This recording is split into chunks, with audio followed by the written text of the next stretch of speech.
or it's sitting in it. Sitting in an we've done a few of these today, Right. so I think sitting in it is correct. Doesn't matter.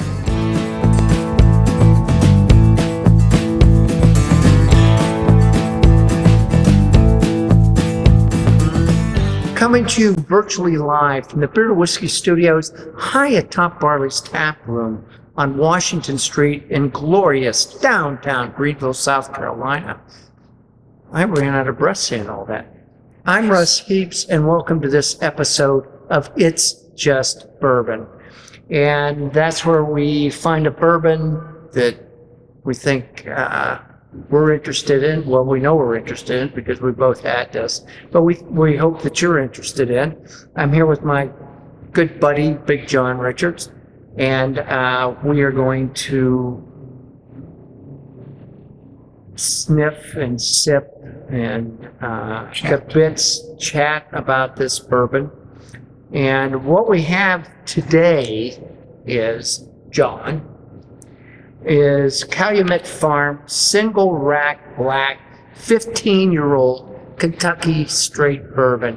And this is what the distillery considers to be their epitome, their epicenter, their zenith. Good job. The zenith. Sometimes I contribute more than just with tasting stuff. Of the products they have. And this is Calumet farm is actually in the Lexington area, and it's a horse farm.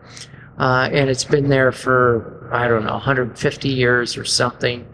They've had a couple of Triple Crown winners, Whirl Away and Citation, and a lot of other Preakness and Belmont winners. Whirl Away was like the first big winner that they ever had. So this bourbon is sort of, the whole label is about Whirl Away. And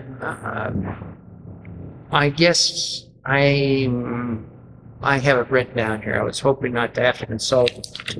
Consult, Russ. Consult. Well, anyway, and they made horses, and now they make bourbon. And now they make bourbon too. But they make bourbon. They breed horses in Lexington. They make bourbon in Bardstown. So this is the Calumet Farm, as I said, or the whole thing, blah de blah.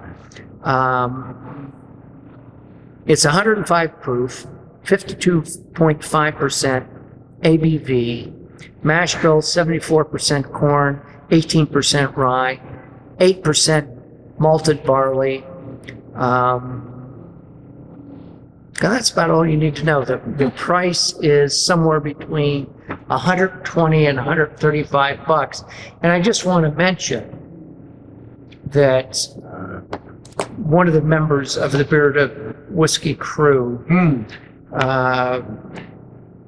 who has been on several episodes with me and with us, actually sort of donated this, brought it up a couple of weeks ago, and we were going to do it on camera, have the tasting and crack the seal, but we couldn't wait because this is like their premier bourbon. So all I want to do is give a little shout out to E. Randall Porter. We salute you for this wonderful bottle of Calumet. So having said that, and there's a lot more, I put a lot. We got lots of time while we sip too.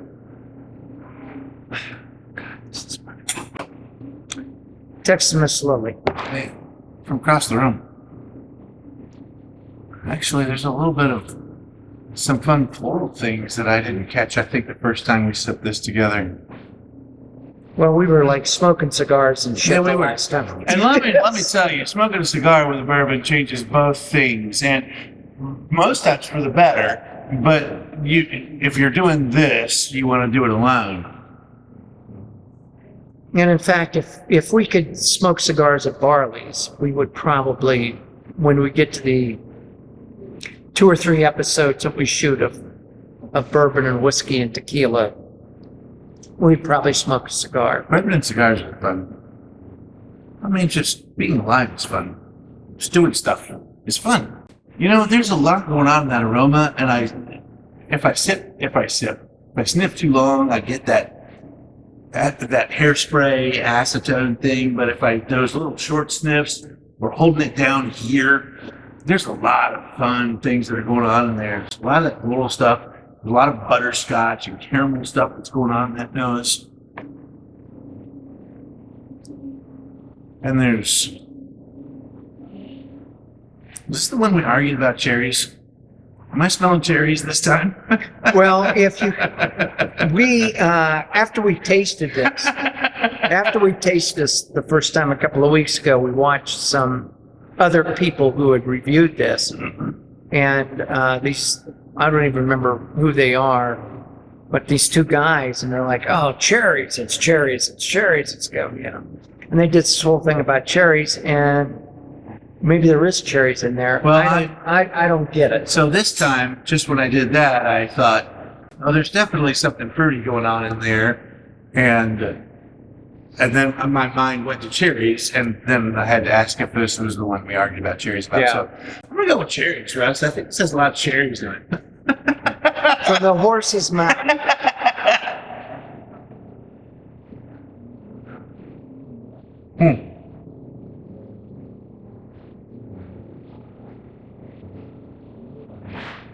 So much spice on the front of that. Yeah, and it turns into that big caramelly, that grainy middle. I don't get as much of the fruit once it hits my tongue. Although I still kind of get it as I'm breathing over it. I get,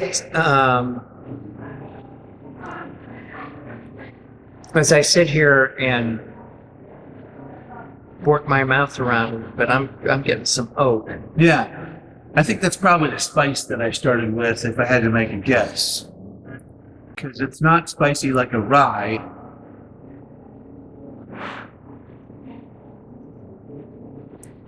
I'm going to take that when you're done. It's all urine. Yeah. Well, that's what it is. Let's put 3. I'm going to put 3. I put 3. For those of you home, this is a very viable way to taste your whiskey. It will blow your mind what happens when you put 3 drops of water into an ounce of whiskey. And we've had plenty of guests on with us that we've blown their minds with it too. Yeah. Man, I think I'm getting more of the fruit now that I put the water in Really? there. I'm getting more of the oak. Is that right? Yeah. But I don't have, number one, my sense of smell is not great. So, Now, Russ is self-deprecating to a fault, the way a lot of us are. I'm no stranger to it. That's why I recognize it so quickly when I hear it. Russ is very good at what he does. And but this isn't what I do. but sure. That's also fair. But Russ, your palate has come so far since we started doing that, sure. And I say that to say to you at home, if you feel like you are not good or unqualified or whatever, just doing this with anyone else, And talking and about it. talking about it and thinking about it will train your palate whether you know it or not.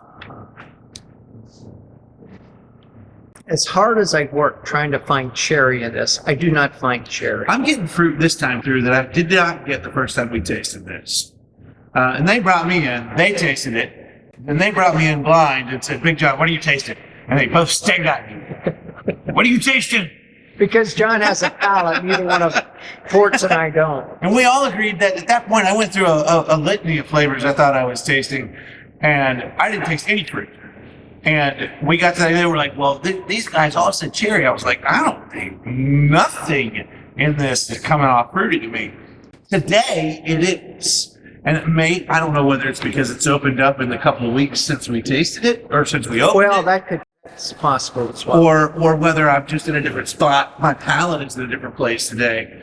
Because all of it is also based on what you've had before and what you're having with, which is another cigar reference. I'm getting caramel. Well, I still get a lot of caramel and butterscotch. I'm getting caramel and I'm getting oak. That's what I'm getting. I'm not getting fruit. And I smell that oak. I smell it as a spice. And a lot of times oak in your beer, in your wine, in your whiskey, all comes off as spice because the wood lends tannins into the thing that it's sitting in, or it's sitting in it.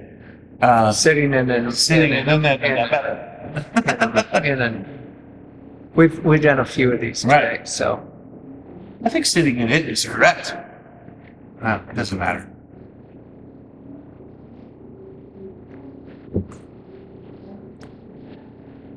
that is good. Oh man, That is a wonderful.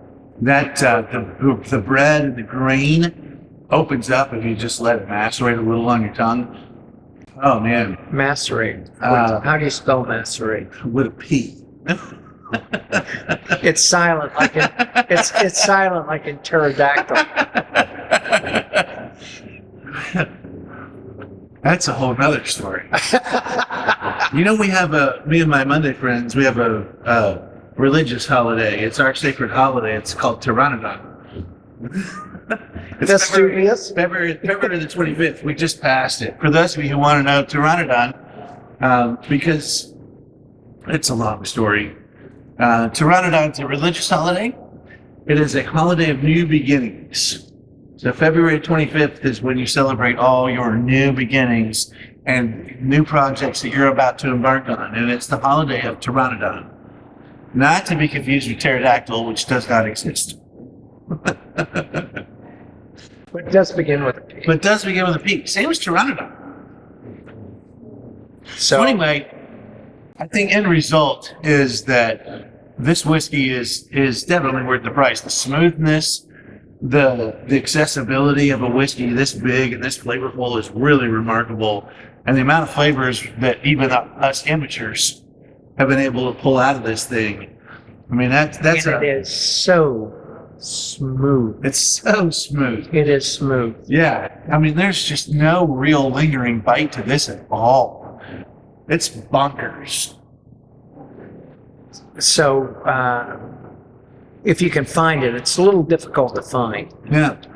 Which is all the more reason why we appreciate Ports bringing this up and entrusting us. Yes. Entrusting us with Trusting us to pass it on to you. Yeah.